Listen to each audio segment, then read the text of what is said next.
Okay, listen closely. Can you hear it? That school bell ringing? The chatter in the hallways? Today, we're not just passively reading a chapter from your first flight textbook. No, we're actually stepping right through the doors of room 13. In this explainer, we're going to witness a story firsthand that will literally change the way you look at your own classroom. Let's dive right into the world of the 100 Dresses. So imagine that ringing school bell one more time. You hear kids laughing, whispering, grouping up with their friends. Now, I want you to ask yourself something really important. What if your classmates laughed at you every single day? Not because you did anything wrong, but simply because you were kind of different. Maybe because of where you lived, the clothes you wore, or even just your name. Well, this is the heartbreaking reality for the girl at the center of our story today, Wanda Petronsky. All right, let's get into part one, the empty desk. The author Eleanor Estes paints this picture so perfectly. She writes, "But on Wednesday, Peggy and Maddie, who sat down front with other children who got good marks and who didn't track in a whole lot of mud, did notice that Wanda wasn't there." Just notice how she sets the scene here. She doesn't just flat out tell us Wanda is missing. She actually shows us the literal layout of the room. You've got the front rows reserved for the quote-unquote good students with clean shoes, and then, way in the back corner, that's where the mud is tracked in. Now let's look at the hidden meaning beneath this easy English. Literally, sure, it's just describing seating arrangements. But emotionally, it's highlighting this super strict social hierarchy. There's a really heavy atmosphere of Badeval, or subtle prejudice, hanging in room 13. Wanda sits in that back corner not because she's a bad student, but simply because she comes from Boggins Heights, with mud caked on her shoes. She's completely marginalized before she even speaks a single word. And that brings us to our main antagonists. Though, they certainly don't see themselves that way at all. Meet Peggy, the absolute most popular girl in school, and Maddie, her inseparable best friend. They finally noticed Wanda was missing on Wednesday, but why?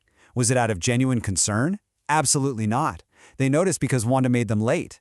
They had literally waited and waited just to have fun with her. Their whole anticipation was based entirely on their daily routine of mocking her.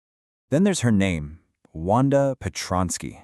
To the kids in room 13 who had names that were super easy to say, like Thomas, Smith, or Alan, her name just sounded funny.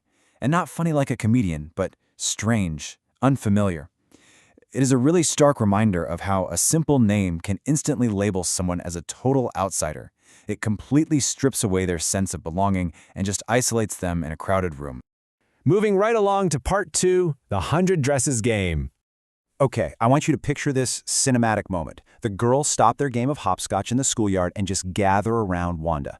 And Wanda, who wears the exact same faded, ironed blue dress every single day, makes this incredible claim. Yeah, 100, all lined up, all silk, all colors, velvet too, 100 dresses. She repeats it stolidly. That means calmly, without showing a single drop of emotion. All lined up in my closet. And of course, as soon as she walks away, the girls just burst into absolute shrieks of laughter. So let's break down the psychology going on right here. The easy English tells us a poor girl is claiming to own 100 luxurious silk and velvet dresses. But the hidden meaning is just so heartbreaking. We really need to understand her emotions in this specific moment. This is not some malicious, calculated lie. No, this is a desperate defense mechanism. Those 100 dresses, they are an imaginary armor constructed by a lonely, isolated girl who is just trying desperately to protect her dignity against daily public humiliation. This leads us right into part three, Peggy and Maddie's conflict. Just notice how Peggy tries to justify her actions to herself. Peggy was not really cruel. She protected small children from bullies. She genuinely truly believes she isn't a bad person. The text even tells us she'd cry if an animal was mistreated, and she fiercely protects little kids from physical bullies. Her logic is that because Wanda's lying about the dresses, the teasing is perfectly justified. She completely lacks the empathy to see the invisible, emotional damage she's actually inflicting. So we see this super fractured dynamic between these two friends. Peggy has zero self-awareness. She thinks her verbal teasing isn't bullying simply because she isn't hitting anyone. But Maddie is a completely different story. See, Maddie is poor herself, wearing hand-me-down clothes. She's silently uncomfortable with all of this. But she just acts as a Mound Arshak, a silent spectator. She's totally paralyzed by her own insecurity, absolutely terrified that if she speaks up, Peggy is going to turn the mockery on her next. Let's pause and unpack that in part four. Joke or bullying? I really want you to think about this deeply for a second. Peggy called it a game. The girls laughed. But when laughter is entirely one-sided, when it's relentless day after day, and when it targets someone just for being poor or different, can it ever truly be considered just a joke? The answer is a hard no. What Wanda is experiencing here is emotional isolation completely disguised as a game. And honestly, perhaps the most dangerous part of this whole ecosystem is Maddie's silence. Maddie's failure to act is a huge reminder that standing by silently is a choice. Pure pressure often completely overrides our natural empathy, but it takes true courage to stand up for others. By being a silent bystander, you are literally enabling the bullying to continue. All right, let's switch gears a bit for Part 5, Board Exam Masterclass. When you're sitting in that exam hall and asked to write character sketches, examiners are looking for very specific psychological keywords. For Wanda, you want to focus on how she is marginalized but resilient, using that exact textbook word stolidly to describe how she hides her pain. For Peggy, she's popular, oblivious, and, quote, unintentionally cruel. And for Maddie, she is the silent bystander, completely complicit due to her own insecurity. Hitting these exact phrases will instantly level up your answers. Here are the top competency and case-based questions derived straight from the text that you absolutely need to know. You've got to be prepared to explain how Wanda's name and her mud-caked shoes instantly made her an outsider. You have to be able to explain the 100 dresses as a psychological defense mechanism, not just some simple lie.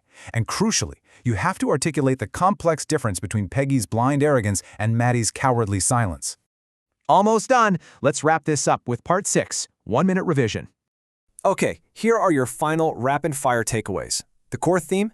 It's the harsh reality of prejudice and the devastating impact of verbal bullying. The central plot irony to remember is that Wanda's absence is only noticed when it interrupts her tormentor's daily fun. And finally, lock in these high-value vocabulary words right now. Incredulously for disbelief and stolidly for showing no emotion. Sprinkle those into your exam paper and you are going to show true mastery of the text. As we step out of room 13 and you go back into your own lives, I want to leave you with this final thought. Sometimes, the deepest wounds are caused not by harsh words, but by laughter that excludes someone. The story of Wanda Petronsky isn't just a chapter to memorize for an exam. It's a mirror held up to our own schoolyards. Maddie chose silence, Peggy chose a cruel game. But the 100 dresses reminds us all that true kindness is always a choice.